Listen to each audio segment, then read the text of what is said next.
Buenas tardes, bienvenidos, bienvenidas, también a todos los que se conectan por streaming a esta sesión del ciclo Leer el Mundo, la literatura de viajes en la era transmedia. Muchas gracias a la Institución Libre de Enseñanza por acogernos y en especial a su directora, Elisa Navas, también a Celia Armenteras, directora de coordinación, y a Carlos Contreras por reunirnos. Hoy les proponemos la sesión Entender al otro para escribir la paz, reporteras en zonas de conflicto, y tenemos para acompañarme dos compañeras de lujo. Pero primero déjenme presentarme brevemente. Mi nombre es Rosa Meneses, yo soy periodista, analista y experta en Oriente Medio y el Magreb. He trabajado 25 años para El Mundo como reportera de guerra y como enviada especial a la región. Y bueno, y a mi lado tengo a dos compañeras, a dos reporteras de las más destacadas que han trabajado en zonas de conflicto de las últimas décadas en España. Se las voy a presentar y seguidamente las escucharemos y comenzaremos el coloquio y luego también daremos paso a las preguntas con todos ustedes. Bueno, pues tengo a Ana Suriñac, que es periodista y fotógrafa, ha posado su mirada sobre las migraciones y los derechos humanos en diferentes partes del mundo.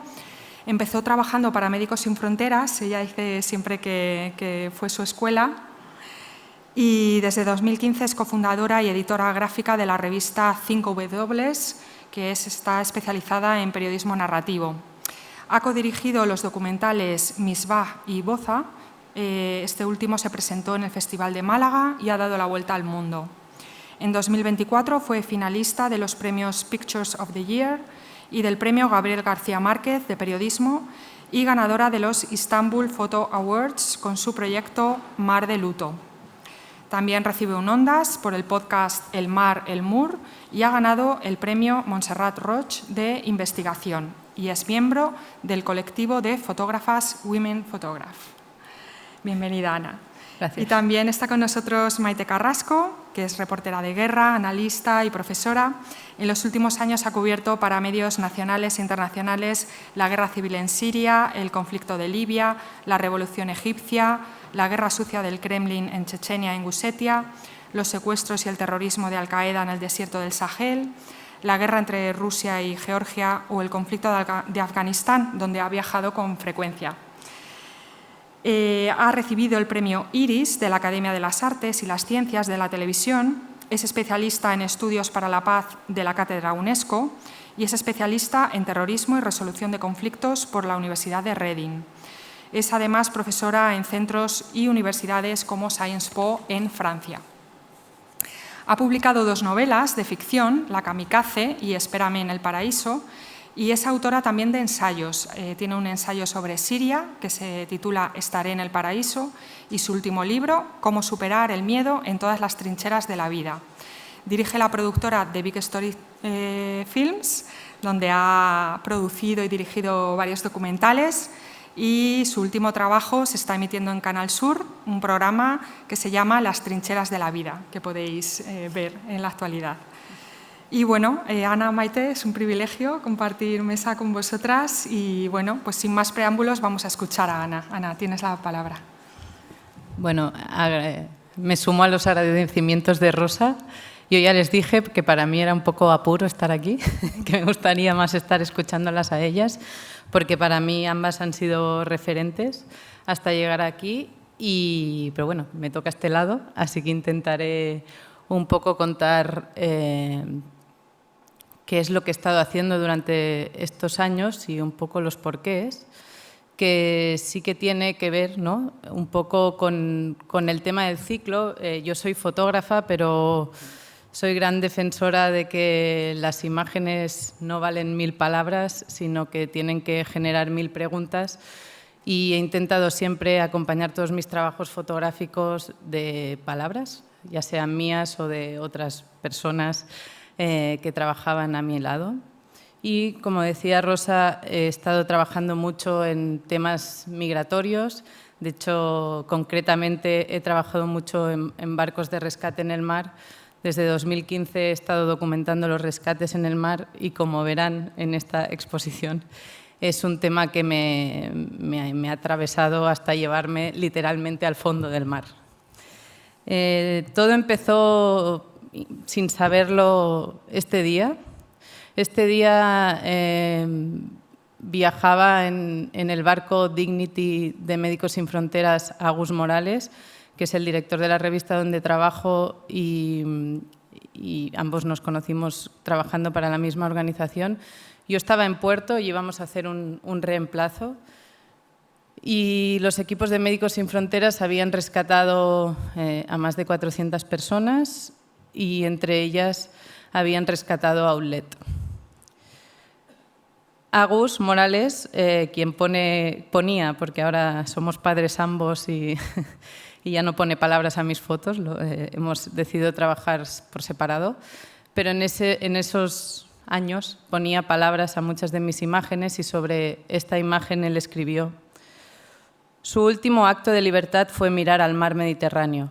Ulet era un somalí de 15 años que había sido esclavizado en Libia. Lo vi subir al barco de rescate con una camiseta amarilla de tirantes y señales negras en la rabadilla. No podía caminar sin ayuda. Era un ave desgarbada con las alas heridas. Las enfermeras lo metieron en la clínica y al principio parecía que respondía al tratamiento. Mamá y Coca-Cola eran las únicas palabras que podía pronunciar. Estaba solo. Era increíble que en esas condiciones hubiera llegado hasta aquí, hasta el cruce entre Europa y África, hasta las coordenadas donde cada vida empieza a contar, solo un poco, hasta el territorio donde la muerte se explica y se difunde, el quicio simbólico entre el norte y el sur, una línea caprichosa en medio del mar que marca la diferencia entre existir y no existir, entre la tierra europea y el limbo africano. Unas millas náuticas, un mundo. Cuando Ulet llegó al barco solo balbuceaba, deliraba, murmuraba deseos. Con la violencia marcada en la espalda y una mascarilla de oxígeno, luchaba por sobrevivir. Se agarraba a la vida. No había ninguna cara conocida para darle aliento. Tras el rescate, el barco navegó hacia Italia durante horas y horas. Ulet se sintió mejor y pidió a la enfermera salir a cubierta. Observó desde allí el movimiento acompasado de las olas. Sintió en la cara la brisa del Mediterráneo. Ya lejos de Libia, el infierno que marcó su vida, perdió el conocimiento. Intentaron reanimarlo durante media hora, pero falleció debido a un edema pulmonar según el parte de defunción. Si Ulet hubiera muerto en Libia, nadie se habría enterado. Yo hice estas imágenes, unas cuantas más, y estas imágenes en 2015, cuando una persona que se había jugado la vida intentando cruzar el mar moría o se la encontraba muerta en una patera, abrían las portadas de periódicos. Estas imágenes abrieron todos los periódicos italianos. Nos entrevistaron tanto a Agus y a mí y a las enfermeras que estuvieron atendiendo a Ulet en muchísimos medios de comunicación. Y era un momento donde todavía no habíamos normalizado el hecho de que decenas y decenas de personas mueran a diario en nuestros mares. Pero en 2017, habiendo visto mucha muerte en el Mediterráneo, conocimos a Sara Traoré. Sara Traoré era una niña de 2 años y medio que se había embarcado en Libia, en una patera.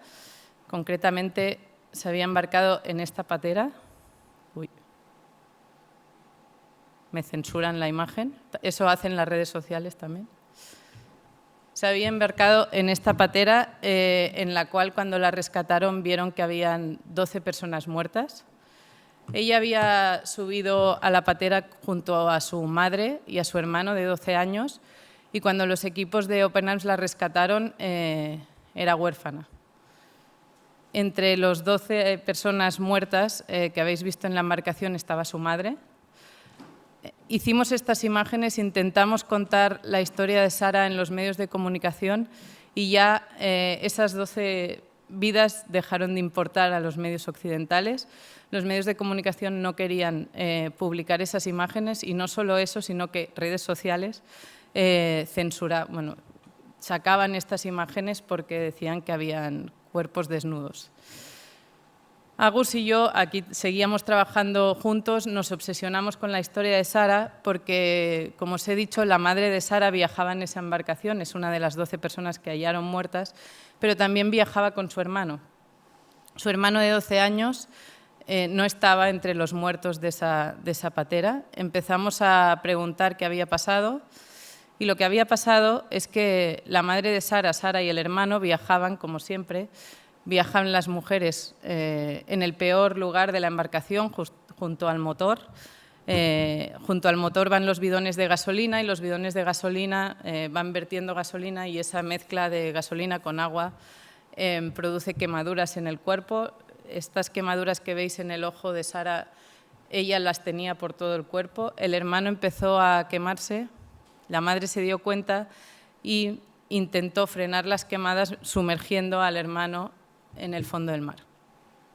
El hermano se le escurrió de las manos y quedó, es uno de los miles y miles de muertos que yacen en los mares. Yo me obsesioné por ver si alguien había sumado esa muerte en alguna estadística. Empecé a mirar todas las estadísticas de todo 2017, de todo el mes de agosto, si alguna ONG de las que cuentan había registrado una muerte de un niño de 12 años desaparecido cruzando de Libia a Italia. No encontré a ningún niño de 12 años y ahí empecé a ver que no hay una manera clara ni transparente de contar cuántas muertes hay actualmente, tanto en el mar Mediterráneo como en el océano Atlántico. Y ya en 2017 empecé a obsesionarme en cómo contar las desapariciones de personas en el mar Mediterráneo y en el Atlántico. Para que se hagan una idea, desde 2014 se han contado, que se sepa, y como os digo, el caso del hermano de Sara no está contado, o sea, imagínense cuántos más no están contados, pero se han contado unas cerca de 37.000 personas muertas de 2014 a hoy en día intentando cruzar a Europa a través de vías marítimas. De hecho, Caminando Fronteras, solo en el año 2024 han contabilizado unas 10.000 personas, que eso hace una media de 30 personas al día.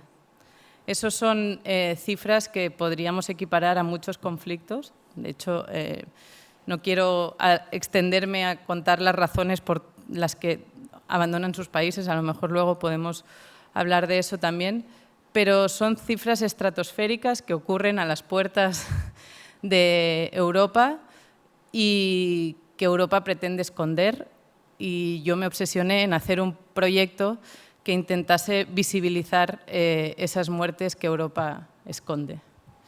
Cuando les decía que me sumergí dentro del mar, pues fue literal. Lo que hice es ver cómo los familiares buscaban, porque no existe una ventanilla oficial para que los familiares vayan a reclamar. De hecho, no se les aceptan muchas veces las denuncias de desapariciones y, evidentemente, nadie hace certificados de desaparición. Y la única manera que tienen las familias de investigar es a través de redes sociales y redes informales y redes ciudadanas. Y lo que utilizan son imágenes como esta de Maimuna para intentar localizar a sus seres queridos. Me dirán, esto va de viajes, pero es que los procesos migratorios son viajes. A lo mejor no los viajes que tenemos en las mentes, pero son viajes en nuestro territorio, a territorio europeo, y estos desaparecidos merecerían ser reconocidos. Cuando Maimuna se embarcó en una patera en el Sáhara Occidental, mandó un mensaje a su hermano en el que le decía: cuando recibas una llamada de un número español, da gracias a Dios, querrá decir que he llegado. Esa llamada nunca llegó y 2 meses más tarde conocimos a su madre, que es Kalo Kebe, y también a su hermano, Mamadou, Bakari, y no tenían noticias de Maimuna, de la patera, no sabían con quién contactar. De hecho, nosotras tuvimos la suerte de tener financiación para este proyecto. Viajé con los equipos de Cataluña Radio, que fue también por esto que me dieron el Ondas, y viajábamos con un tipo que se llama MAM, que es el representante de las comunidades africanas en Canarias. Bueno, ahora se ha ido a trabajar a Senegal para intentar reconocer los derechos de todos los familiares de desaparecidos. y Calo nunca había hablado con nadie que le pudiese dar una explicación. A la única persona que acudía a Calo era al marabú local, que son líderes espirituales, el cual lo que le intentaba era dar esperanza y le contaba, pensando bien, creo que lo que intentaba el marabú local es dar esperanza y le contaba que su hija seguramente estaba prisionera en una cárcel española, ¿no? Que es una de las creencias, ¿no? Todo el mundo quiere pensar que sus hijos están vivos y que simplemente no quieren comunicarse. Mam empezó a contarle a Calo que la patera no había llegado, que si estuviese en un centro de internamiento él lo sabría, porque él es el primer contacto de las personas que acusan muchas veces de traficantes, que como sabéis son los que viajan al lado del motor, y que su hija no estaba en ese registro. Fue en ese momento que la madre se dio cuenta que tal vez su hija había quedado en medio del mar. Y lo mismo le ocurrió a Sira Sisé. Sira Sisé viajaba en la misma patera que Maimuna. De hecho, las pateras se organizan muchas veces también por comunidades y Maimuna y Sira eran de la misma comunidad.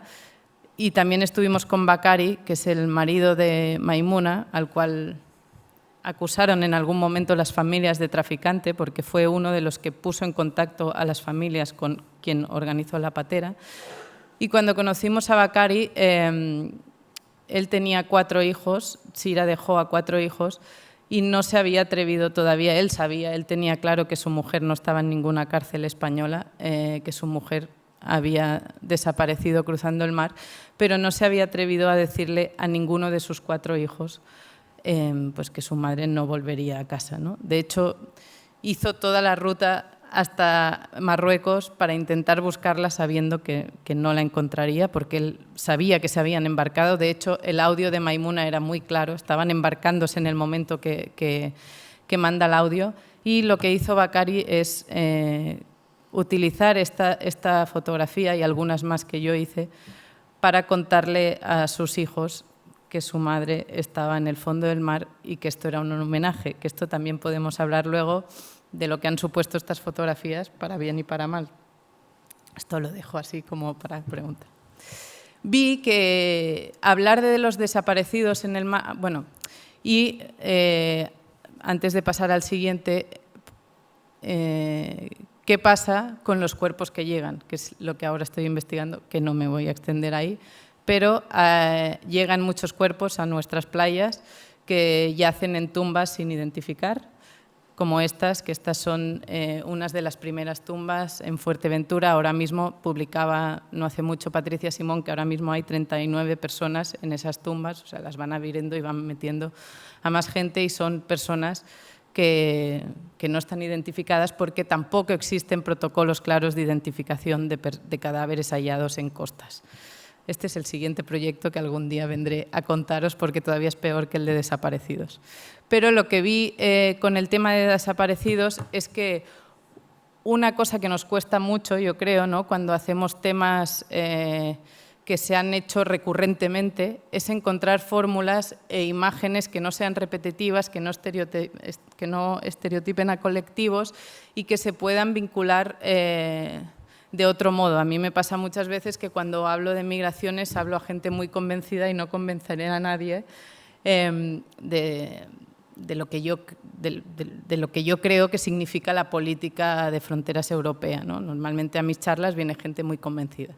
Pero he visto con desaparecidos que está calando en gente que a lo mejor no tiene una idea tan abierta como la mía de lo que deberían significar las migraciones y de qué significa tener vías legales y seguras, que es una cosa que suena muy rimbombante, pero básicamente es facilitar visados. Y lo que empecé es a tirar del hilo y empezar a trabajar desaparecidos en otros sitios y ver qué estaban haciendo. Entonces, me fui a Ucrania, donde ya había trabajado desde que empezó la escalada, o sea, desde la escalada del conflicto en 2022, y empecé a investigar qué pasaba con los desaparecidos en Ucrania. No sé si veis, si alguien lee, que pone ahí, pero ahí pone defensor de Ucrania temporalmente desconocido. Ese temporalmente, en el caso de Ucrania, es cierto, porque hay una voluntad expresa de identificar a la gente que muere, los cuerpos que se encuentran sin identificar. Hay recursos, hay voluntad y un país que quiere buscarlos. Sin embargo, siguen habiendo muchísimos desaparecidos. Este es Zeus. Zeus desapareció en mayo de 2023 y María, su hermana, cree, como muchas de las personas, y puede ser cierto en muchas ocasiones, que Zeus está en cautiverio ruso. De hecho, le escribió una carta donde le dice: hola, querido hermano, si esta carta llega a ti estaré muy feliz, entonces podré decirte te encontré. Bueno, es una carta muy larga, pero le dice: cuando estés con el rostro en el lodo, levanta la cabeza y ponte de pie con orgullo, porque sabes que en tu casa tu madre te espera, siempre mirando por la ventana, te esperamos, te amamos, te abrazamos. Y este chico, Andriy, desapareció en 2014, aunque en Ucrania es verdad que están identificando durante el transcurso de la guerra también. Sabéis que la guerra de Ucrania no empieza en 2022, en 2014 ya estaban en conflicto y Andriy desapareció en 2014. Su madre lleva una década buscándolo porque en 2014 hubieron identificaciones erróneas y según los forenses Andriy está identificado desde 2018, pero su madre no quiere creerlo y sigue luchando para encontrar a Andriy en cautiverio ruso. Lo dejo aquí, dejo un minuto de silencio por todos estos desaparecidos y luego, si queréis, seguimos.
Muchas gracias, Ana.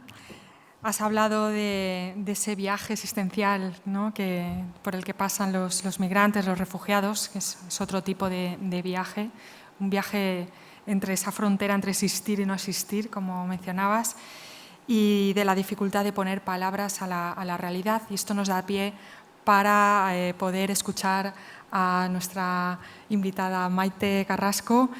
Y bueno, en estos momentos los periodistas están tratando de informar de los conflictos en el mundo. Hay como hasta 30, pero los que más conocemos son Ucrania y Gaza. También desde aquí queremos mandarles nuestro apoyo y nuestra solidaridad a los compañeros. Y en especial en Gaza, porque ya es el conflicto donde más periodistas han sido asesinados, contando todas las guerras contemporáneas juntas. Según los últimos recuentos, Israel ha masacrado a 210 periodistas en este conflicto que empezó en 2023. Y bueno, yo quería empezar, Maite, con esta pregunta, esta reflexión, si nos puedes comentar, tal y como está hoy el mundo con los conflictos, ¿tiene sentido el trabajo de los reporteros de guerra? ¿Cómo podemos promover la paz en el mundo? ¿Es posible? Pues una pregunta larguísima, ¿verdad? Bueno, ante todo, muchísimas gracias a todos por estar aquí. Es una mesa de verdad en la que me siento muy honrada de estar. Gracias por la invitación. Decirles que con Rosa he compartido un montón de momentos en todos esos conflictos bélicos. Con Ana también hemos estado sobre el terreno. Pero quiero comentar, ¿no? Quiero divulgar todo lo que es Rosa, no solo para mí, sino para el mundo. del periodismo y del reporterismo. Ella tiene 2 premios, uno de la Comunidad de Madrid, también por la defensa de los derechos de las mujeres, y otro por la defensa, por un premio de migración también en el 2015, ¿no? Por una cobertura. Ha estado trabajando en el mundo desde el 99 hasta el 24, se dice pronto. Son muchísimos conflictos los que ha cubierto, pero muchos juntas, y sobre todo en el mundo árabe, porque ella habla árabe además y conoce muy bien todo aquello, ¿no? Y donde más coincidimos fue en Libia. En Libia estuvimos muchísimo tiempo juntas, viviendo grandes momentos. Hablar del miedo, de hablar de la paz, qué difícil, ¿verdad? Es muy difícil en estos tiempos. Admiro mucho el trabajo de Ana, porque lo que hemos visto ahí es estremecedor y además no se habla, ¿no? Son los grandes silencios del reporterismo de guerra que queda atrapado, ¿no? en esos agujeros negros de la nada, donde no aparece en grandes medios de comunicación ni en grandes plataformas. Yo ahora estoy en el mundo del documental y tampoco se recogen, ¿no?, las crisis migratorias, o hay una reticencia a hacer temas que importan. En estos momentos los temas que se hacen pues son temas que impactan, ¿no? Como dice Rosa María Calaf, siguen siendo esos, y el mundo del documental está invadido por esos temas que son cada vez más sensacionalistas también, ¿no? En las plataformas pensábamos que la llegada de las plataformas iba a ser como una apertura para que el reporterismo de guerra pudiera hacer su trabajo y pudiéramos contar estas cosas tan importantes, y no, pues estamos viendo que tampoco, ¿no? Tampoco ahí vamos a contar lo que pasa. Yo me he especializado un poco en el tema del miedo últimamente. ¿Por qué? Porque pienso que el miedo es esencial. El miedo es esencial allí y aquí. Nosotras que hemos observado la guerra, hemos visto que en muchas guerras el mecanismo, el disparadero de cómo comienza una guerra es siempre el miedo. Es el miedo a la invasión, el miedo a que te... Bueno, en el caso de los regímenes más autoritarios, el miedo a que te derroquen, ¿no?, por parte de los dictadores, el miedo a que te invadan personas de otro país, el miedo a que invadan tu territorio y te quedes sin tus recursos. Es siempre el miedo, ¿no? El miedo es muy interesante porque es el problema más actual. Y además estamos en una era que yo no me canso de decir que este nuevo orden mundial y nuevo desorden mundial nos está llevando a un miedo irracional que no es nuevo en la historia, pero sí particular. Y digo particular porque no sé qué pensáis vosotras, porque yo quiero que esto sea una charla también, porque yo creo que un coloquio entre nosotras es más interesante. ¿Qué opináis? Yo creo que el nuevo desorden mundial en el que estamos y esta incertidumbre nos está llevando a un nuevo paradigma, ¿no?, que ha empezado un poco, el disparadero ha sido el COVID y la guerra de Ucrania, de este nuevo orden mundial, ¿no?, y una triple crisis en la que estamos ahora mismo inmersos, que es la crisis alimenticia, la crisis migratoria y la crisis geopolítica, todo unido a la crisis del cambio climático. Todo esto nos está llevando a un mundo distinto, porque la crisis geopolítica pues, está creando realmente un nuevo orden mundial en el que hay muchas características de las que podemos hablar, pero que a mí me interesa mucho, para hablar de la paz, precisamente, porque tenemos que hablar de la paz partiendo de ese miedo, y que para mí es que la gente no sabe en qué momento estamos de la historia, ¿no? La gente siente una incertidumbre y un miedo y no sabe de dónde viene ni lo que está pasando. Yo en las charlas de geopolítica que doy siempre cuento que estamos en un momento muy importante de la historia, estamos en la tercera revolución planetaria, y eso es muy interesante porque hemos estado en el Neolítico, ¿no?, hemos estado en la revolución industrial y ahora estamos en la revolución de la ciencia y la tecnología. Esto está haciendo que miles de puestos de trabajo vayan a desaparecer, está haciendo que el cambio climático lleve a una transición energética en la que están moviéndose muchas cosas por detrás que están haciendo que los países compitan de una forma distinta, es decir, cambiar petróleo por minerales. Podemos profundizar en esto más adelante. Y a mí lo que me da la sensación es que ese miedo nos lleva como a una defensa de decir, no quiero entender al otro, no quiero llegar a la paz, lo que quiero es protegerme a mí mismo, ¿no? Y aquí vemos, por ejemplo, líderes como Trump que están en la picota de este argumento que estoy explicando. ¿Qué opinas, Rosa? Sí, yo creo que estamos en esa crisis que también es, yo añadiría una crisis también existencial, ¿no? No sabemos muy bien dónde situarnos. la gente no tiene herramientas y se añade a todo esto, y yo creo que el periodismo tiene ahora un papel fundamental, porque se añade toda la maquinaria de las redes, las plataformas, además parece que hay muchísima información, pero lo que hay es más desinformación, ¿no? Entonces el ciudadano tiene que hacer un doble esfuerzo pues para intentar pues quitar las ramas y poder ver a través del bosque, ¿no? Y una de las cosas más terribles es que parece que no hay una sola verdad en el mundo, ¿no? Incluso a nivel de la justicia universal. Se están perdiendo las bases, ¿no? Porque una de las características básicas de este nuevo desorden mundial es la impunidad. Es una impunidad de la que tú estabas hablando, del asesinato de periodistas, que eso existía ya antes, pero hay una impunidad notable, ¿no? Con crímenes contra la humanidad que no están siendo denunciados, y si son denunciados caen en saco roto, ¿verdad? Esa impunidad es más grande que nunca, lo estamos viendo en la guerra de Gaza sobre todo, ¿no? Pero esa impunidad da paso también a acciones por parte de líderes políticos como Trump que no habíamos visto hasta ahora, ¿no? Es como querer convertir Gaza en un campo de atracciones del turismo, o las declaraciones de su segundo de a bordo más que en Twitter, atacando a Europa sin razones, ¿no? Sin razones básicas, ¿no? O lo que hemos visto que era nuevo desde el punto de vista de la diplomacia mundial, que fue la bronca a Zelensky en público, ¿no? O sea, algo que no habíamos visto todavía en la historia, y son cosas que nos dejan anonadados también junto a la desinformación. ¿Cómo combatir esto para que la gente vaya hacia la paz más que hacia la guerra? Porque lo primero que te sale es defenderte, ¿no? Lo primero que quieres es defenderte de estos ataques, ¿no? Es mi opinión.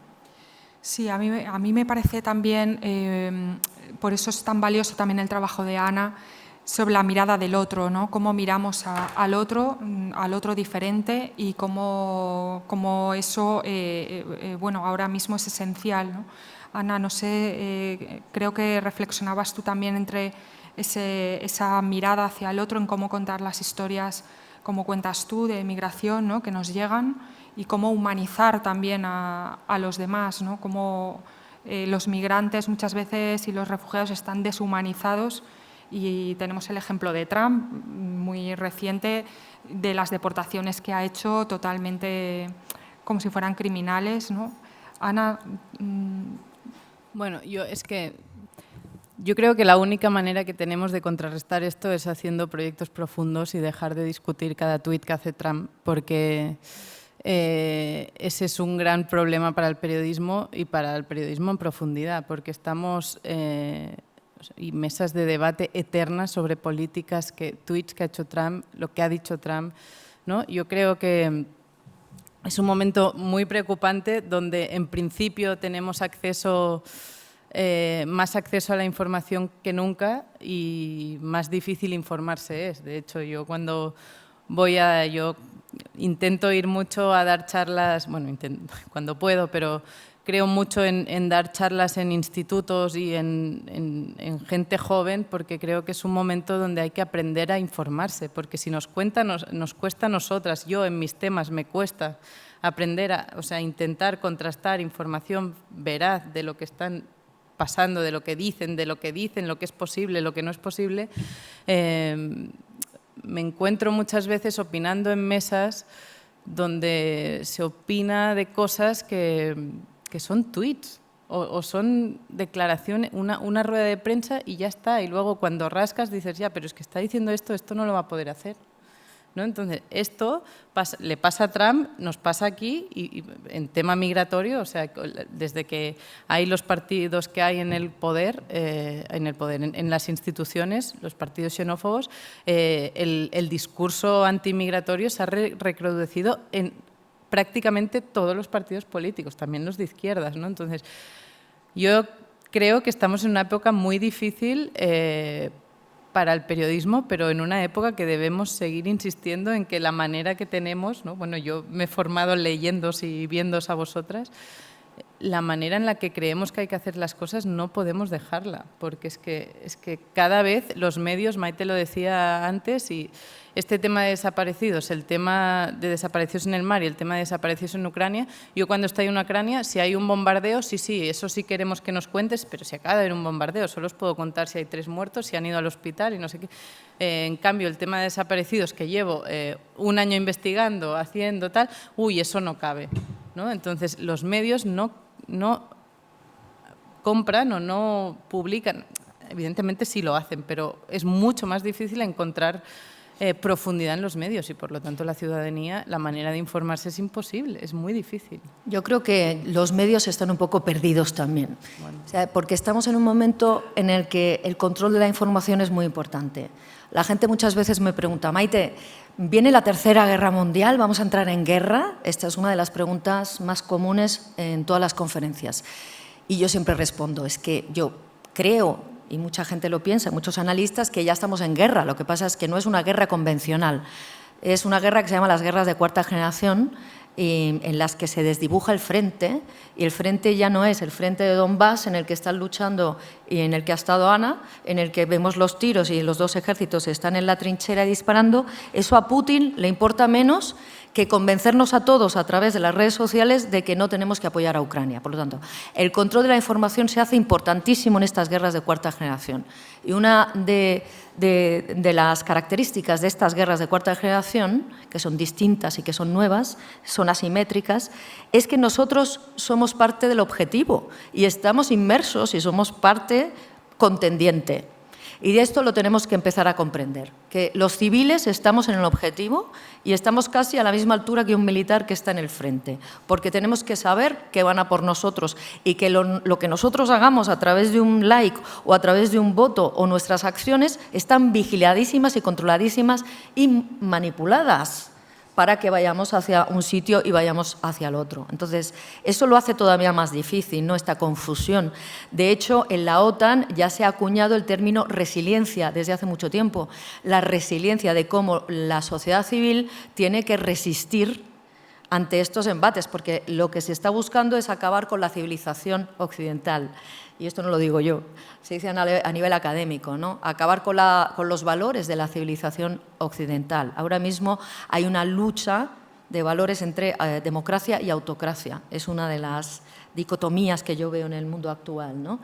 Y eso lo veo representado también a través de algo que es contradictorio y extraño, que es la convivencia de líderes antiguos con líderes nuevos, ¿no?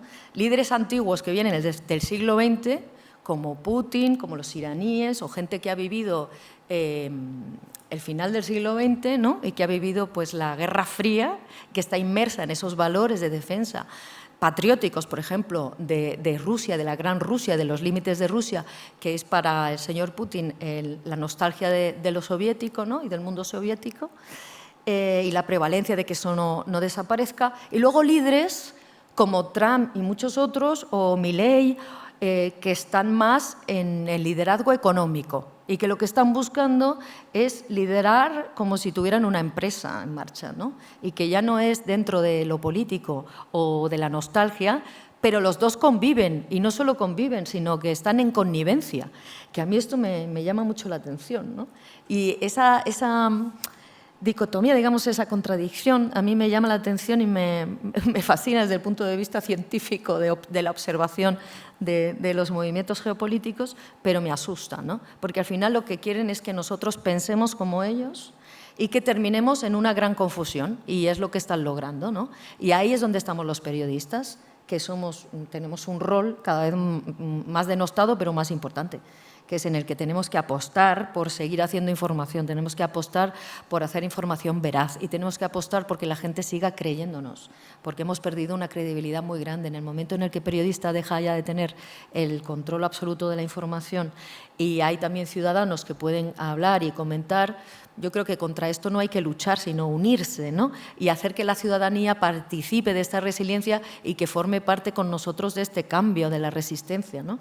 Que forme parte de este equipo más que nosotros hablar desde los altares de es que hemos hecho una carrera y hemos firmado por la deontología periodística, pues es que todo el mundo tiene que colaborar hoy en día en esto, todo el mundo tiene que colaborar en no difundir fake news y todo el mundo, todos juntos, tenemos que luchar porque la democracia prevalezca tal y como la conocemos. Claro, de ahí la importancia de saber informarse. Yo, una de las veces que volví de Ucrania, yo había estado en Bucha, ¿no? Que Bucha, saben, se convirtió un poco en un símbolo porque fue como el primer territorio que liberaron después de la escalada de la violencia, y seguro que tienen en mente todas esas imágenes de cadáveres en las calles, que luego se discutió si los habían puesto para ganar el relato, Zelensky, bueno, el gobierno, Zelensky, Ucrania, tal. Yo no puedo poner las manos en el fuego de si esos cadáveres los metieron o no los metieron, esos cadáveres estaban, pero sobre todo lo que había eran decenas y decenas de cadáveres enterrados en los jardines de las casas, dentro de las casas, en los sótanos de las casas. De hecho, luego New York Times sacó una investigación espectacular donde contrastaban mujeres que habían sufrido violencia sexual. Bueno, ahí vimos de todo y yo estoy enseñando las imágenes en una universidad, estoy contando los dilemas que tuvimos a la hora de publicarlas porque casualmente, bueno, fue una carambola, pero el primero que entró allí fue Santi Palacios. Santi Palacios es colaborador de la revista 5W, que es donde yo trabajo, y fuimos los primeros en publicar esas imágenes. Entonces, claro, eso fue, para mí era bueno, para mí y para Agus, que es el director, era como, bueno, ¿qué publicamos de esto? Porque esto, sabemos lo que significa publicar esto. Y había concretamente una imagen de un chico que tenía un tatuaje. O sea, evidentemente publicamos todo que no se podía identificar a nadie, pero había una imagen de un chico que tenía un tatuaje, pero que estaba atado con cinta de las manos, ¿no? Entonces era como, hostia, esto es un crimen de guerra. ¿Qué hacemos? ¿Publicamos porque es un crimen de guerra o no porque es un tatuaje? Bueno, ahí tuvimos un dilema, lo acabamos publicando y la historia acabó bien porque acabamos conociendo a su padre, todo bien. Pero yo estaba hablando de estos dilemas de publicar o no publicar y una persona del público me levantó la mano, un chico, cuarto de carrera de ingeniería industrial, me levantó la mano y me dijo, pero ¿tú has tocado esos cadáveres? Y yo, perdón, que si los has tocado. Y yo, no. ¿Y cómo sabes que son reales? Yo le estaba contando que estuve durante días y días yendo a casa de un padre que había desenterrado a su hijo, que estuve durmiendo en su casa. Bueno, y digo, ¿pero de dónde sacas tú que esos cadáveres son maniquís? No, porque esos cadáveres son maniquís. Y yo, ¿pero tú me has escuchado? No, lo he leído en un blog. Y me enseña el blog, un blog prorruso, con 600.000 seguidores, que ese chico que estaba sentado frente a mí le daba más credibilidad que a mí, que acababa de volver de un mes en Ucrania. Entonces, o sea, es muy difícil la batalla o sea, informativa, porque las trincheras de la información existen y cada uno busca en esas trincheras lo que quiere escuchar. Y si ese niño quería escuchar que esos cadáveres eran maniquís, pues encuentra a la gente que le comenta eso, ¿no? Y dar más. Entonces yo por eso creo que es tan importante el que las nuevas generaciones sepan informarse, porque nosotras nos hemos encontrado ahí, pero ellos están creciendo con todo esto. Muy importante, y también recuperar esa calidad del periodismo y recuperar la credibilidad de nuestro trabajo, que a veces se ha intentado arrebatar, ¿no? a la propia profesión, ¿no? Pues acusando de estar en un bando, de otro, de difundir, incluso jugar al despiste, ¿no? Lo estamos viendo en Gaza, cómo se acusa a los periodistas de terroristas directamente, ¿no? Y el valor de los periodistas no es que sea más que nadie, ¿no? Simplemente tienen un valor testimonial, son los notarios de la historia, son los testigos que van a estar contando lo que ocurre. Estamos hablando de conflictos, pero en cualquier acontecimiento. Y luego eso, como mencionaba Ana, esas investigaciones pues son tenidas en cuenta en los tribunales que van a juzgar crímenes de guerra, por ejemplo. Ha ocurrido en esta ocasión en Ucrania, ya se está haciendo, se está investigando con ello. Ocurrió en Darfur, o sea, los testimonios de los periodistas cuando expusieron las masacres de Darfur dieron lugar a una intervención internacional contra esas masacres. Entonces, ese es el valor del periodismo, ¿no? Que yo creo que a veces no explicamos bien. Estoy pensando en la lista de Bashar al-Assad, ¿no? Y de Siria. No, me estoy acordando de que hice una película en el año 2019 sobre el túnel, se llama El Guernica sirio, para Movistar y para Al Jazeera, que contaba la masacre de Baba Amar en Homs, de cómo entramos varios periodistas y contamos, bueno, la masacre que se cometió en el año 2012, que murieron 4.000 personas ahí dentro y entramos por las cloacas, 3 kilómetros de cloacas, ¿no? Siria, que tú conoces también. Y hice esa película y cayó en saco roto absolutamente, porque fue una película que, claro, en aquellos momentos Bashar al-Assad volvía a ser amigo de todo el mundo, volvía a estrechar la mano con todos los líderes mundiales, incluido Europa, y era un señor pues, que después de la guerra y que había ganado la guerra, pues era bienvenido de nuevo, ¿no? Este tipo de películas eran incómodas. Claro, la quiso Al Jazeera y aquí Movistar, fue muy difícil de hacer, ¿no? Al final era una película de archivo y en esa película saqué a héroes, que son para mí héroes, que son los abogados que investigan crímenes contra la humanidad, entre ellos Almudena Bernabeo, de Guernica 37, que es una mujer fabulosa. Esa gente, yo me quito el sombrero, porque es que se tiran años y años y años y años investigando y que resolvió, bueno, ganó un juicio aquí maravillosamente, el juicio de los jesuitas. Bueno, pues esta mujer y muchos otros que salen en esta película y que entrevisté en La Haya me parecen héroes, ¿no? Porque ellos no solo creen, sino que tienen una constancia y creen absolutamente en el trabajo que están haciendo, ¿no? Y yo creo que eso es lo que tenemos que hacer todos también desde nuestras esquinitas profesionales, en seguir creyendo en que eso, ¿no? Eso sirve para algo. Y esas imágenes que sacamos en esa película son pruebas de crímenes contra la humanidad, contra Bashar al-Assad. Cae Bashar al-Assad y la película se repone en Oriente Medio y recibo un mensaje maravilloso de un chico en Dubái por LinkedIn que me dice: Maite, qué increíble tu película que denuncia los crímenes contra la humanidad de este señor. Digo, mira, no cae en saco roto al final nuestro trabajo, ¿no? Al final eso queda y queda para la historia.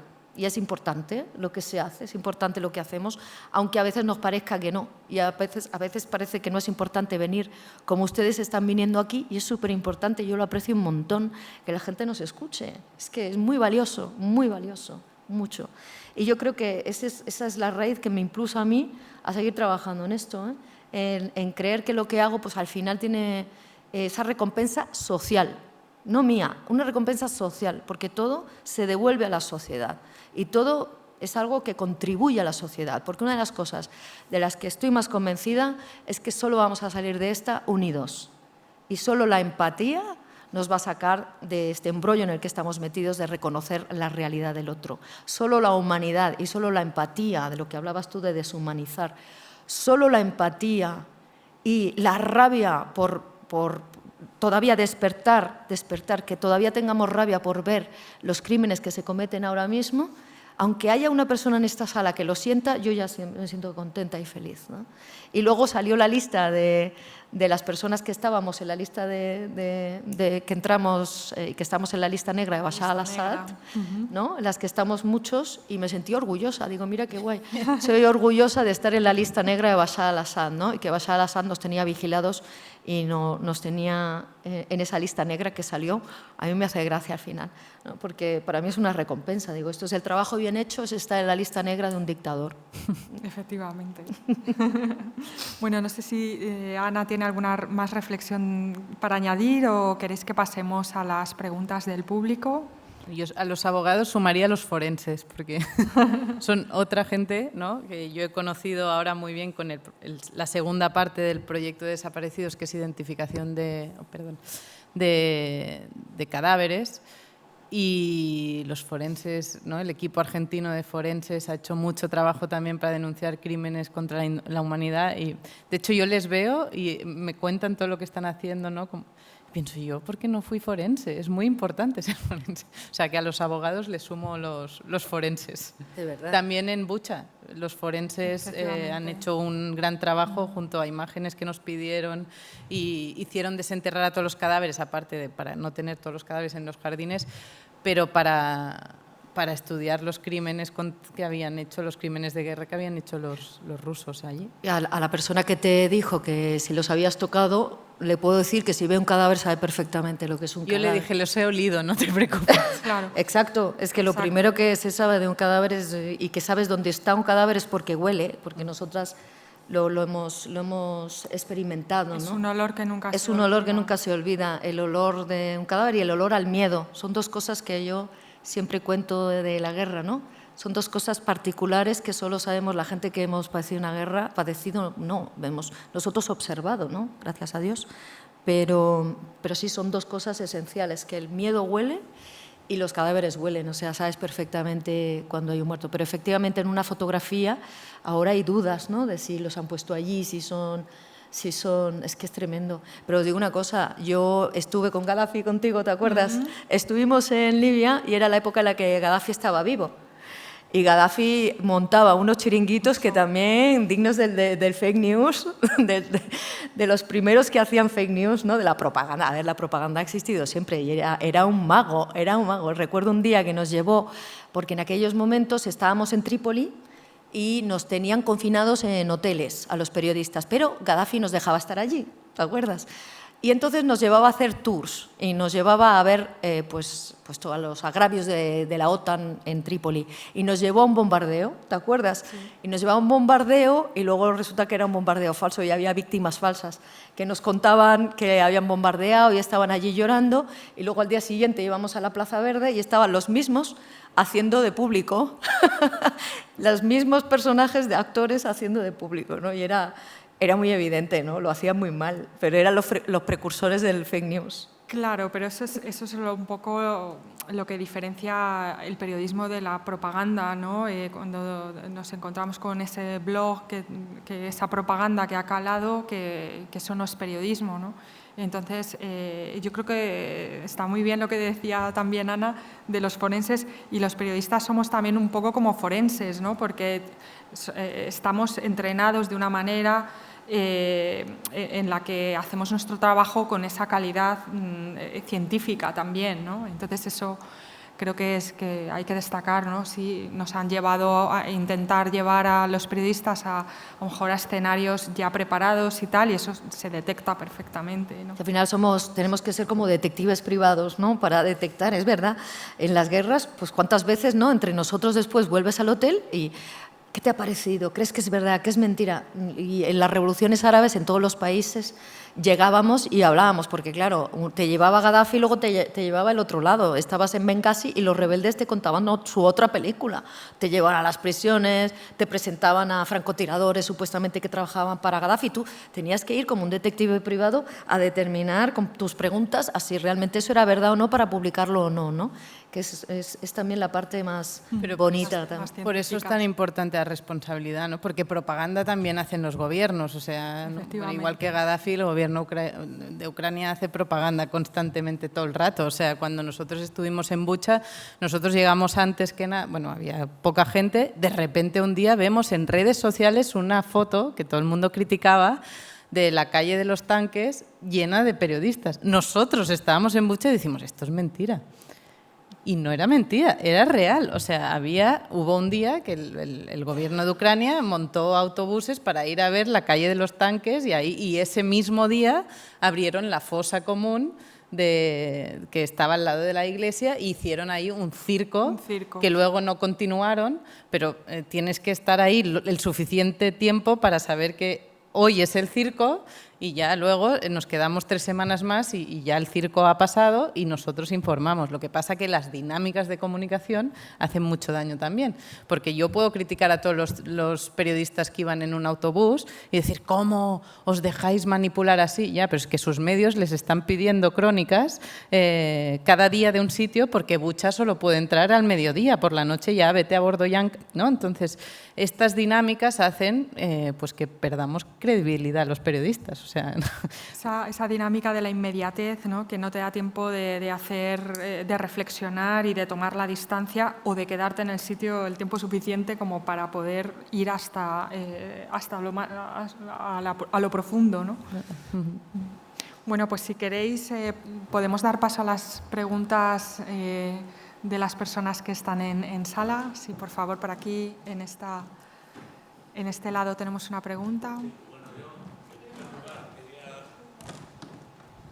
Sí, yo en primer lugar quería comentar hasta qué punto, digamos, la propiedad de los medios influye en los periodistas. Porque últimamente hemos visto casos como el del Washington Post, Los Angeles Times y demás, donde hemos visto que la propiedad, la línea editorial se ha impuesto, la primera cosa. Y la segunda cosa, que hasta qué punto, digamos, el periodismo y los medios no sois víctimas o son víctimas de un cierto sesgo cultural. Me explico.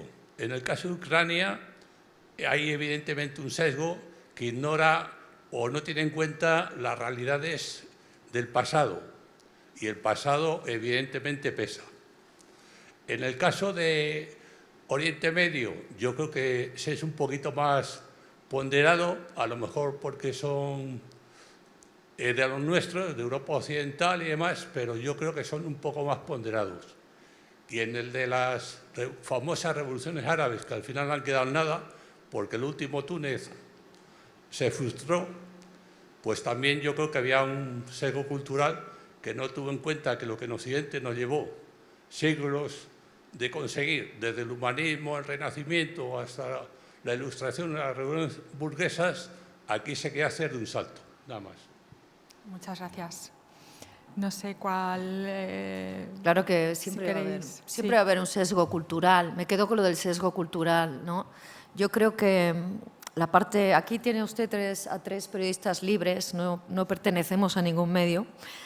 Yo soy mi propia editora porque tengo mi propia productora de documentales, soy mi propia jefa, por lo tanto, vendo o no vendo, también dependiendo, claro. También es verdad que tienes que estar un poco en el mercado, ¿eh? El mercado es el que decide qué temas entran o qué temas no entran. Y ahí nosotras pues entramos dentro de lo que es lo comercial hoy en día. Entonces, hoy en día hay un mercado global, para ser sincera. No hay un mercado de noticias o de temas que sea más culturalmente aceptado en un país o en otro. Creo que es bastante global, ¿no? Porque los documentales, que es el mundo en el que yo estoy, aparte del de la televisión, que podemos comentar luego, pero el tema de los documentales le interesa lo mismo, depende al mundo occidental le interesan los documentales de Ucrania y a Rusia le interesan los documentales de Ucrania desde su punto de vista. Como es lógico. Al Jazeera comprará pues, más temas que le interesen a ellos, obviamente, como el del túnel que le estaba comentando, pues pondrán más dinero lo que a ellos le interesa más a su público, ¿no? Ahora he hecho un programa para Canal Sur, evidentemente he sacado a gente andaluza, porque siempre es más, lo local nos llama más y queremos ver lo nuestro, ¿no? Pero eso ha pasado siempre, no creo que sea un rasgo completamente distinto, ¿no?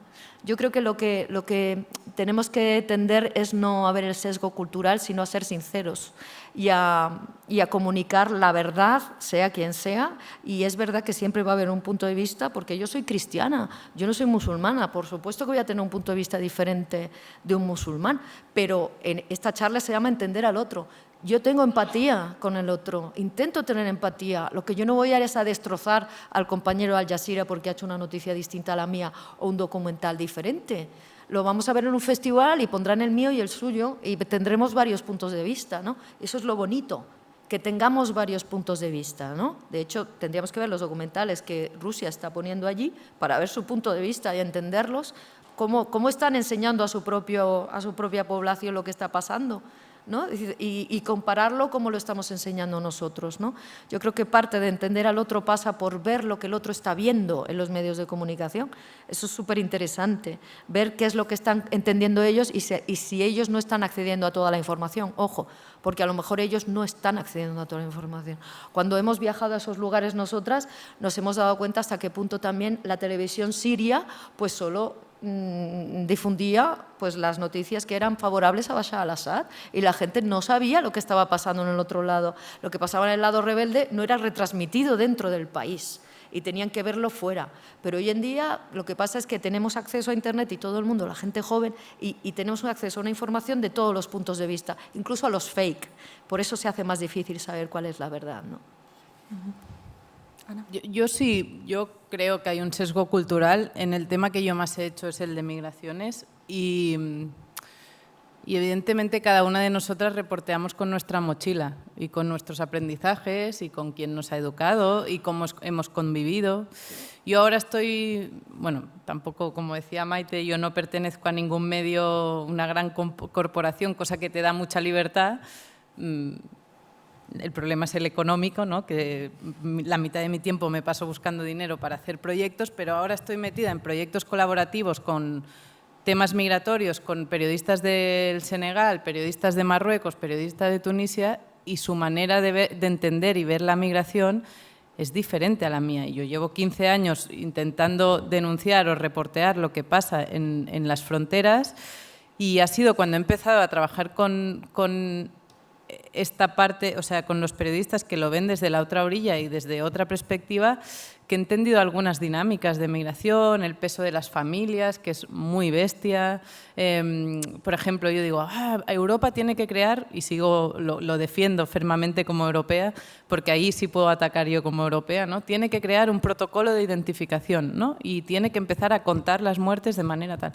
Y los periodistas en Senegal me dicen, nosotros lo que estamos haciendo es ir ayuntamiento por ayuntamiento para que sean los ayuntamientos los que hagan listas. Y digo, hostia, claro, los ayuntamientos de los... Entonces, yo creo que trabajar es muy complicado, pero trabajar en equipos con diferente sesgo cultural hace que los proyectos se enriquezcan, yo creo, y vean perspectivas que a lo mejor yo como mujer europea se me escapan. Yo creo que ha dado usted con una clave que es el sesgo cultural y creo que los periodistas somos un colectivo que somos conscientes de ello, ¿no? Entonces, yo diría que la clave sería esa conciencia y intentar superarlo, intentar mirar al otro también desde su lado. El periodismo también es ponerte en el punto de vista del otro, ¿no? Ponerte en el lugar del otro. Y yo creo que es un esfuerzo que es continuo, ¿no? Ser consciente de que, bueno, yo particularmente creo que todas las personas deberíamos hacerlo, ¿no? Ponernos en el lugar del otro e intentar superar nuestro punto de vista para entender a la mirada del otro, ¿no? Y entonces creo que ha dado con una clave, pero que me parecería que en el mundo de hoy sería una clave muy importante para que la sociedad avance, ¿no? También yo creo que hay que definir bien quién es el otro, ¿no? Porque yo a veces he estado en comidas en Marruecos, en Senegal, con gente de mi edad, madres de 40 años, con las cuales a veces definimos en charlas como el otro, pero tengo muchísimas más cosas en común con estas mujeres senegalesas, marroquíes, madres como yo. Tenemos muchos más temas en común que con quien está tomando decisiones de dónde va a invertir Indra, ¿no? En el próximo negocio de Indra, o el jefe del grupo Prisa, ¿no? Entonces, para mí, a lo mejor también hay que ver con quién quién es el otro, ¿no? Porque muchas veces, y yo he sido culpable de esto, bueno, culpable, intentamos como, no, hay que empatizar con el otro, ¿no? Y reporteando siempre las víctimas, ¿no? Muchas veces es mucho más fácil contar las desgracias de gente ajena o la situación de gente que sufre vulneraciones de derechos humanos que contar los que están vulnerando los derechos humanos, cuáles son su toma de decisiones, ¿no? Y para mí eso es el otro. Y para mí si empezásemos a ser capaces, bueno, Maite con el tema de Bashar al-Assad, con el túnel, ¿no? El documental. O sea, tú vas a denunciar qué pasa arriba, ¿no? Creo que hay que ir a ver qué pasa arriba y sería la manera que conseguiríamos que se movilizase muchísima más gente, que todo el rato intentando, yo repito que soy culpable de esto de no, porque cruzan el mar, no, porque desaparecen, ¿no? Entonces, como ir para arriba, ¿no? Ir al otro que nos gobierna, que es mucho más otro. Yo, ahora que estoy haciendo un programa que se llama Las trincheras de la vida, les invito a verlo en Canal Sur Más. Ha sido una serie de 6 capítulos. ¿Pero se puede ver? Se puede ver, sí. En Ah, Canal yo Sur pensaba Más, que era como Canal en diferido. Sur. No, en diferido. Se llama Las trincheras de la vida. Son 6 capítulos que hablan del conflicto humano y de los traumas que tenemos aquí. Porque una de las cosas que me interesaba a mí como observadora de los conflictos en las guerras es que las trincheras también están aquí en la vida real, ¿no? Y que muchas veces nosotros, el conflicto forma parte inherente del ser humano y tenemos que lidiar con él. Y cuando voy a las guerras nos damos cuenta siempre de que es fundamental hablar con todas las partes y hablar con el otro. No para ponerte de acuerdo con él y decir, ah, sí, sí, tienes razón tú también, todo el mundo tiene razón y no hay una sola verdad. No, hombre, el que comete crímenes contra la humanidad, yo hablo con un asesino y no estoy nunca de acuerdo con él. Hablo con un talibán y no estoy de acuerdo con él, pero voy a hablar con él para ver qué me cuenta, para que me diga por qué lo está haciendo y yo contarlo, ¿no? Y eso no hace que empaticemos con él. Lo que va a hacer es que comprendamos el conflicto, que es lo que nosotros hacemos, ir a contar el conflicto. Y desde este punto de vista les recomiendo una película que yo en el Máster de la Paz de Filosofía para la Paz de la UNESCO que hice, un profesor nos puso una vez una película maravillosa que se llama Rashomon, de Akira Kurosawa. Y a mí me fascinó esa película porque yo decía, ¿por qué nos ponen una película de 1950 en blanco y negro, larguísima, ¿no? Y al final lo entendí, ¿no? La película habla de una violación que se comete de la mujer de un samurái en mitad de la guerra. Y entonces, cuando matan a la mujer de samurái, hay un juicio. Y entonces la película consiste en escuchar todos los testimonios de la gente que ha visto esa violación y asesinato, ¿no? Y entonces lo que hace el director es muy interesante porque tú comprendes al final de la película de que cada uno cuenta su propia versión, incluida la propia asesinada a través de una medium. Y es muy interesante de ver la película, ¿no? Porque te habla precisamente de esta labor que tiene pues, el diplomático, los mediadores, la gente que trabaja, que hay entre el público en la paz y que es súper importante y que es una labor que ahora es más importante que nunca, ¿no? En los tiempos que corren y no sabéis la cantidad de iniciativas diplomáticas que hay, que están conversaciones secretas para llegar a la paz en muchos sitios del planeta hoy en día, que son importantísimas y esa película me enseñó mucho. Ya no el sesgo cultural, sino, bueno, es una película japonesa, pero es universal, de que cada uno tiene su punto de vista, pero ojo, solo hay una verdad, que es la que dice la Haya, la que dice los tribunales, ¿no? De los crímenes contra la humanidad nunca pueden ser, no es que vamos a comprender la perspectiva del dictador, no. ¿Cuál es? ¿Puedes? Rashomon. Pues nos apuntamos a la película y lo que estáis comentando me recuerda cuando yo cubrí la guerra del Líbano entre Hezbollah e Israel en 2006, fue mi primer conflicto y en uno de los bombardeos pues fui a ver dónde se habían refugiado las personas que habían huido de una de las poblaciones bombardeadas, se habían refugiado en un parking subterráneo en la ciudad, en Beirut. Y recuerdo, bueno, ellos tenían pues, el líder de la comunidad con el que hablaba y cómo se habían ido acomodando en cada pequeña plaza de parking, ¿no? Cada familia su pequeño sitio. Y entonces esta persona me dijo una cosa que es un poco también esa mirada al otro, ¿no? Me dijo, no crea que estas personas son diferentes. Esto le podría ocurrir a cualquiera. Cualquiera podría acabar viviendo en este pequeño cubículo de una plaza de garajes o perder su casa. Entonces, al final es acercarte, es ver que tenemos más en común de lo que pensamos y acercarnos a las personas que pensamos que somos diferentes de ella, pero que en realidad nos podría ocurrir a nosotros, ¿no? ¿Había una pregunta? ¿Había más preguntas? Creo que había más preguntas, sí, por aquí, en la segunda fila.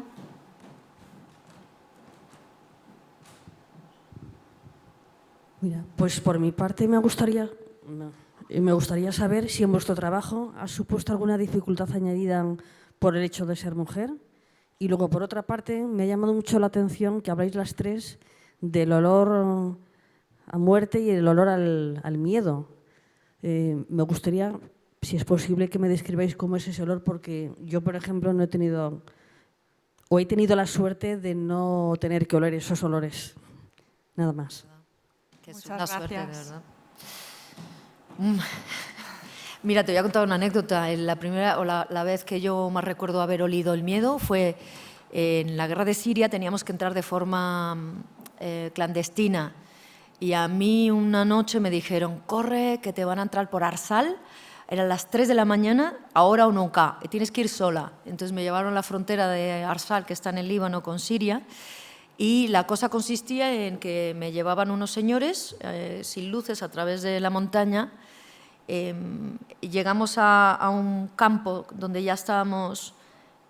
Bueno, la anécdota es que estos señores se pararon en mitad de la nada, pusieron unas luces y me bajaron del coche y yo pensé: madre mía, ahí debí yo oler a miedo. Madre mía, me van a matar aquí. Y lo que fueron a hacerse una selfie conmigo, porque pensaron: mira, esta loca española, vamos a hacer una foto porque esta debe ser famosa o algo, y se dio una foto conmigo. Pero ahí pasé un miedo terrible. Y cuando llegamos al sitio había un chaval que tenía que cruzarme, ¿eh? El chico tenía una moto, soltó la moto y el chico tenía que cruzarme. Era un chaval, ¿qué te digo yo? Tenía unos 18 años o así, de la Resistencia, ¿vale? Ese trayecto, que era corriendo de noche, había iraníes apostados, ¿sabes?, de Hezbollah, con de estas miras telescópicas de noche, no sé cómo se dice técnicamente, pero nos podían disparar. Y también había minas, después pusieron minas y muchos de esos chavales perdieron la vida allí con las minas. Entonces corrimos y yo cuando llegué allí y olía a ese chaval olía a miedo puro, o sea, estaba muerto de miedo. Era un sudor, era el olor al miedo, es que no te lo puedo describir, igual que el olor de la muerte no se puede describir, porque tú puedes oler una fruta podrida, puedes oler tu basura, puedes oler cualquier cosa, pero cuando los reporteros de guerra y reporteras vamos sobre el terreno y vamos por una carretera, dices: ahí hay una fosa común, ¿sabes? Es que lo sabes, porque es que es algo que cuando ya has visto un muerto, mi primer muerto yo lo vi en Georgia. Lo cuento en mi novela de la kamikaze. Luego tuve pesadillas con ese muerto. Yo después tuve un estrés postraumático bastante grave y después tenía unas pesadillas con ese hombre que venía a verme. Era un señor que era los pies, ¿sabes? Que se hinchan los cadáveres, se hinchan. Y este señor, que debía ser un señor ya grande de por sí, pues estaba hiperinflado y le destapamos la sábana para ver que era hombre o mujer, o ver no hacerle una foto ni nada, sino ver quién era aquel señor muerto, ¿no? Y ese primer olor, pues ya te lo quedas para siempre. Si es que no es el olor de un animal ni nada así. Y entonces el olor ese del miedo de ese chaval es lo que a mí me quedó en la mente. Oye, se te queda grabado. No sé si es instinto de supervivencia, ¿sabes? Yo creo que sí, que lo tenemos ahí en el genoma humano. Yo creo que ahí llegamos un poco a los límites del lenguaje, ¿no? Cuando algo se convierte en algo difícil de describir, como es esa sensación. Sí. Ana, no sé si quieres comentar algo sobre ello. Yo es que voy con foto, no sé. Por eso también los límites del lenguaje, cuando tú lo puedes contar con fotografías, ¿no? No, yo el olor a miedo no lo tengo tan... O sea, no sé describirlo. Mi miedo mío, personal, huele a pedo porque me cago cada vez, literal. Pero de hecho también me pasa en las conferencias. Y de hecho ha habido momentos que hubiese tenido que sentir mucho miedo y no lo sentía, ¿no? Y veces que he sentido mucho miedo irracionalmente en situaciones que a lo mejor eran más fáciles. Eso a mí me ha pasado mucho.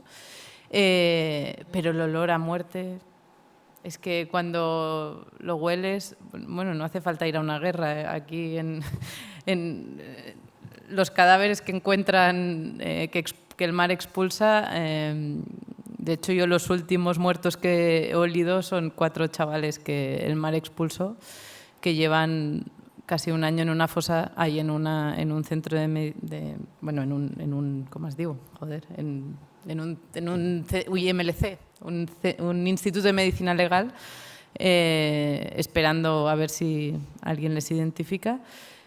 Y ahí están fríos, pero cuando no están fríos, cuando están en Ucrania, el olor a muerte era bastante flojo porque hacía frío en Bucha. Entonces olía muerto, pero era un muerto fácil de oler. Pero estuve en un naufragio, no sé hasta dónde quieres que cuente, si quieres paro, no.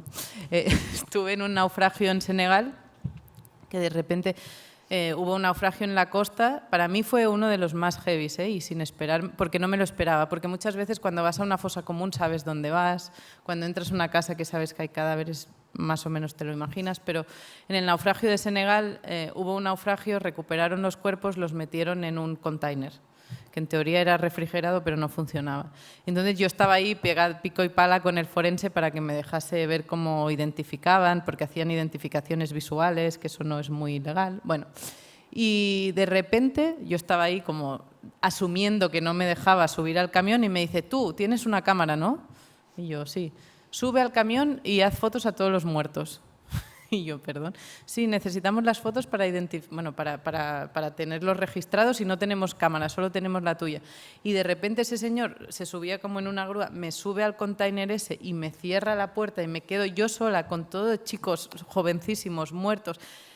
Y eso, o sea, me subió todo, y ese olor y eso que cuenta Maite, o sea, yo a estos chicos les he visto en sueños. Eso me pasó en Siria también.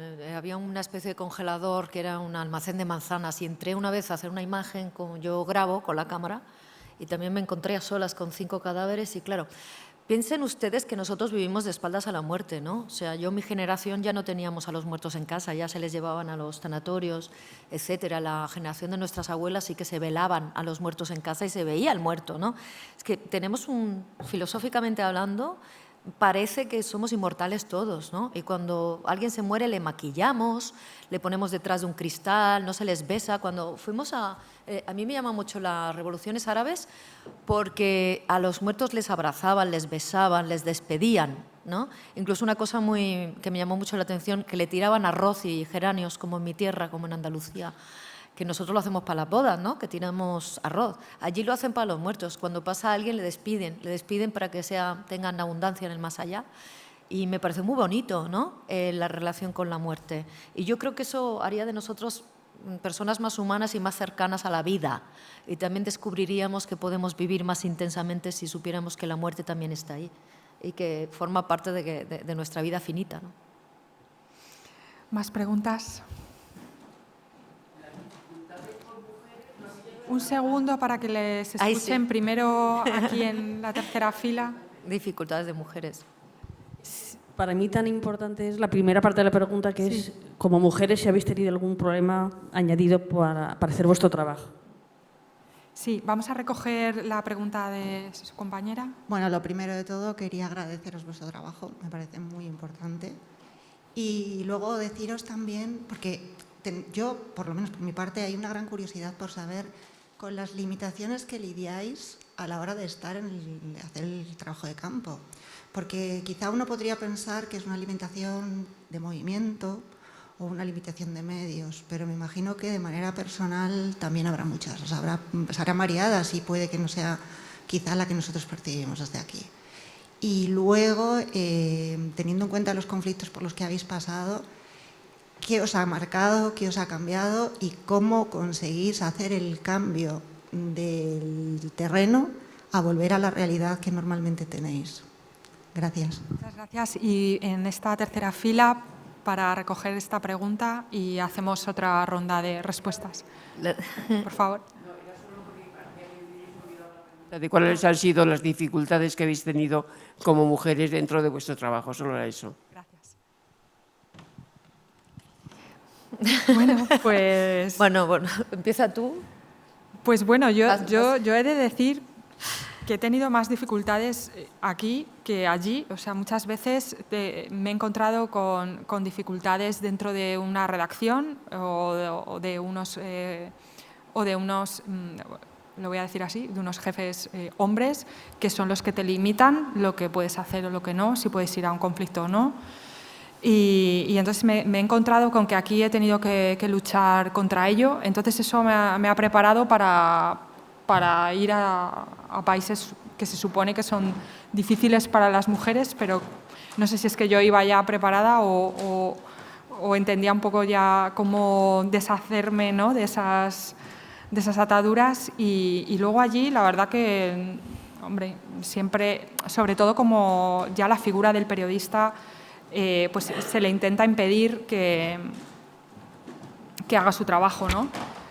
pero luego yo he encontrado, sobre todo me gusta siempre destacar que la gente al final te ayuda mucho, o sea, en los conflictos, aunque parezca difícil, y hay de todo, por supuesto, y es muy difícil personalmente, pero yo me quedo con los compañeros que me han ayudado, como Maite, que hemos compartido muchos momentos difíciles, y me quedo con el apoyo de los compañeros que me han apoyado, a lo mejor otros no, pero los que me quedo con eso. Y me quedo con la gente que a lo mejor pues has necesitado que te lleven en coche a una localidad donde ha ocurrido un bombardeo, donde ha ocurrido algo, para contarlo, para entrevistar a las familias, y te han llevado, se han ofrecido a ayudarte, se han ofrecido a dar con que des la casa y bueno, pues la verdad que me quedo con eso. Estoy de acuerdo con Rosa, yo creo que las mayores dificultades no están allí. Sobre todo la gente piensa que en el mundo musulmán las mujeres tenemos dificultades para trabajar y a mí me ha pasado exactamente lo contrario. Yo he encontrado un respeto en los hombres musulmanes mucho mayor que de los propios compañeros o de la gente con la que trabajas, de compañeros hombres de ONGs o militares. Entonces yo creo que las grandes dificultades y más machistas están aquí, ¿no? En las redacciones, en los compañeros, en el acceso a los premios todavía, en el acceso al networking, en el acceso al techo de cristal que todavía sigue existiendo y en el que tenemos que lidiar todas, y nosotras en este sector y en muchos otros seguimos lidiando y seguimos luchando con esto, ¿no? Y contra esto.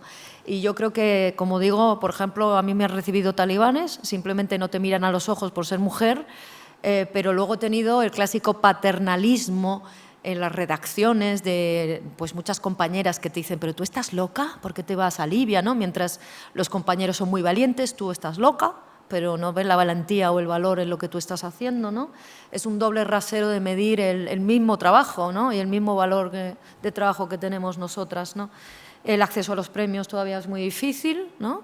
Pero porque, bueno, todavía hay mucho trabajo por hacer, que hay picar piedra, y lo máximo que ha pasado, yo creo, es el paternalismo, ¿no? A mí lo que me ha pasado es de compañeros que dicen, en Libia recuerdo de ir con 2 amigos fotógrafos y teníamos que entrar a Asdabia y dicen, no, hoy no vamos a entrar porque hay mucho francotirador y viene Maite.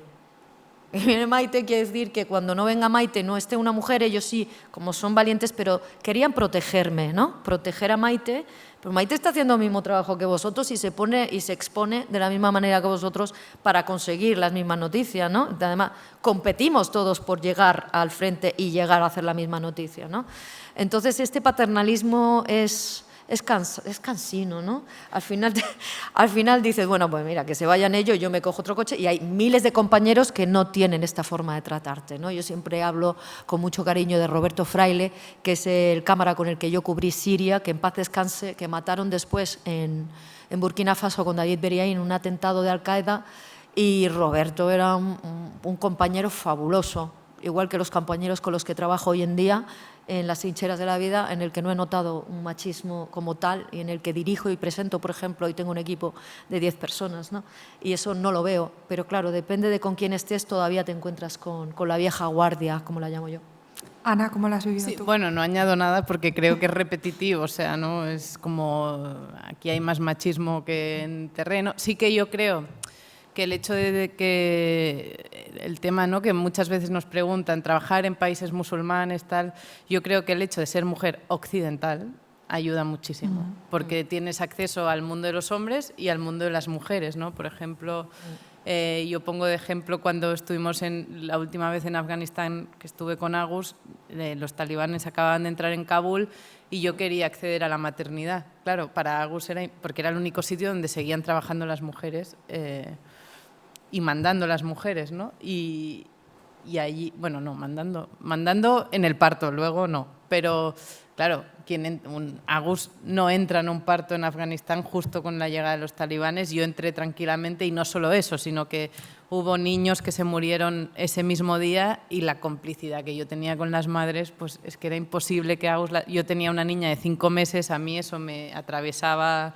absolutamente, ver niños en ese momento muriendo cuando yo acababa de dar a luz hacía muy poco, y eso que se generaba es una ventaja también para luego contarlo, ¿no? Entonces, yo también creo que tenemos que, bueno, Yo os he leído mucho y he aprendido también que hay que ser listas y coger lo bueno de ser mujer también, ¿no? Sí. Y lo bueno de ser mujer es que en los barcos de rescate, por ejemplo, yo puedo acceder también al lado de las mujeres. Yo siempre pongo de ejemplo, hubo una exposición que hicieron de 10 fotógrafos que habíamos cubrido rescates en el mar, ¿no? Y eran 9 tíos y yo.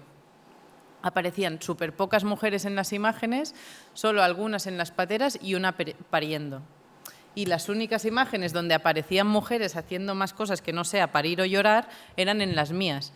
Uno, a lo mejor porque yo buscaba otras cosas, pero dos, porque yo estaba todo el rato permanentemente con las mujeres. Los hombres fotógrafos no es mala fe ni que sean unos machistas, es que no pueden estar en ese lugar, ¿no? Entonces, yo ahí siempre lo pongo de ejemplo y enseño las fotos, no para criticar a los fotógrafos hombres, que muchos son muy amigos míos, sino para decir qué importante es tener diferentes miradas documentando las realidades, porque es tan diferente el acceso que yo tengo en ese lugar que no quiere decir que sea mejor persona, mejor nada, es que yo tengo un acceso que ellos no tienen, ¿no? Y eso pasa muchísimo en los países musulmanes.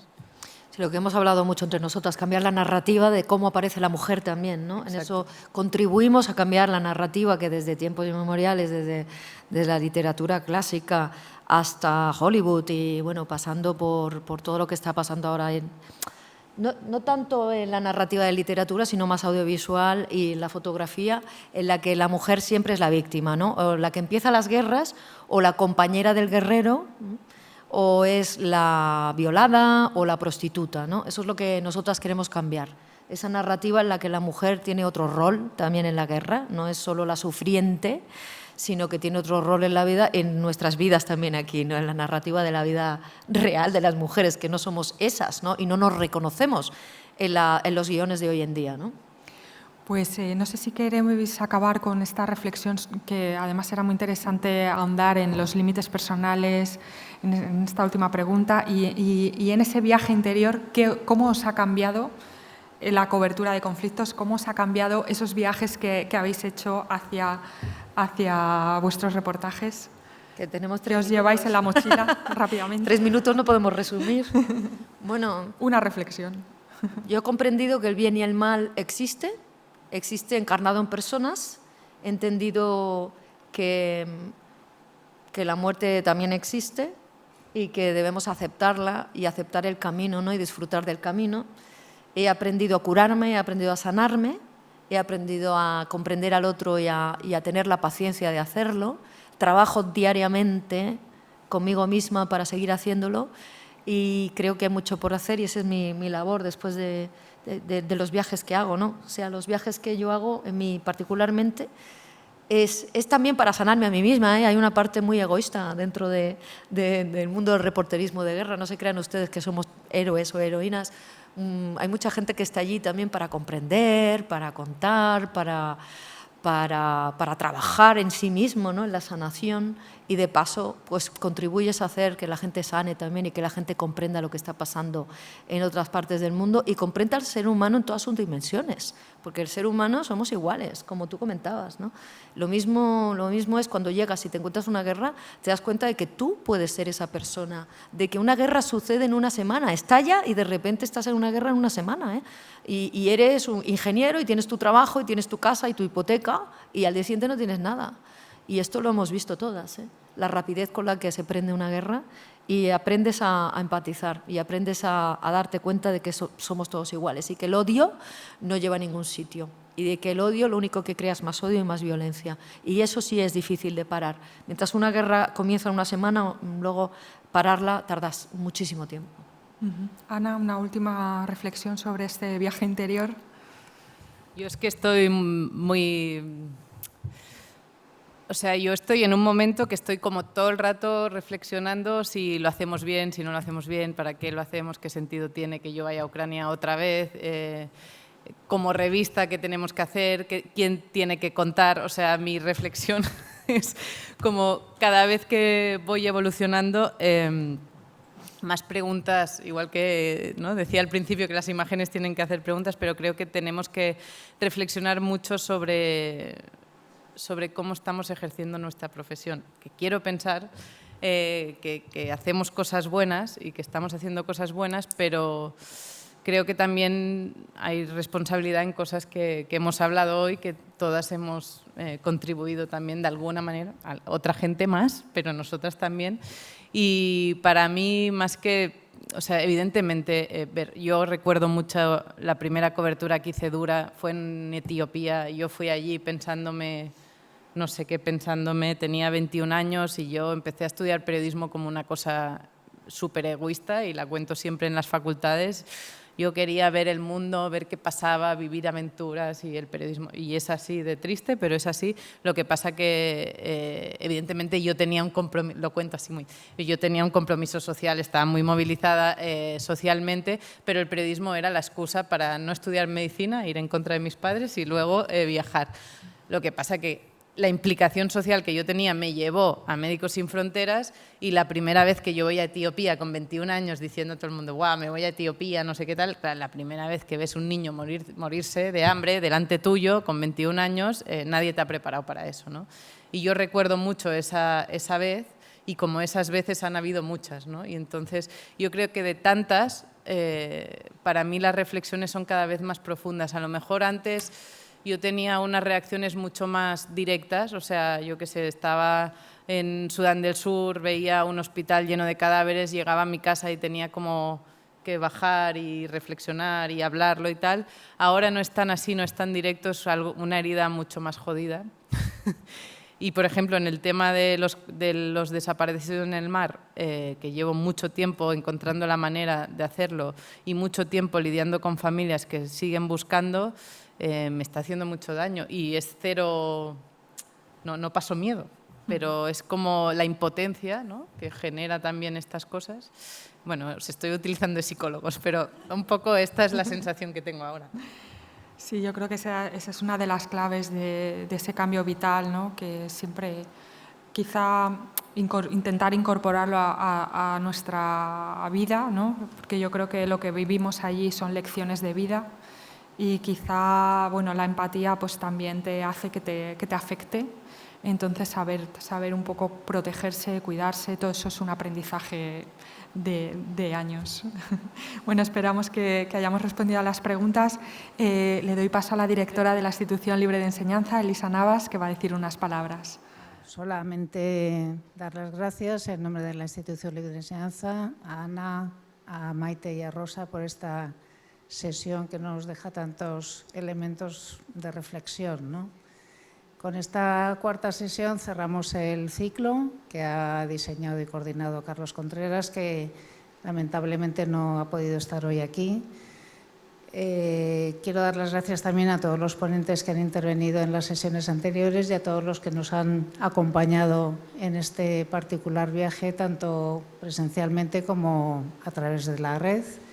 Y esperamos volver a encontrarnos en próximas ocasiones. Muchas gracias.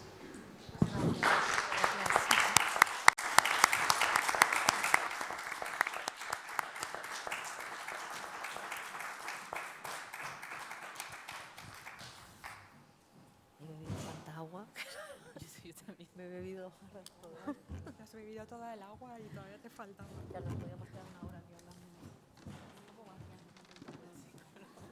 Bueno, chicas, qué maravilla.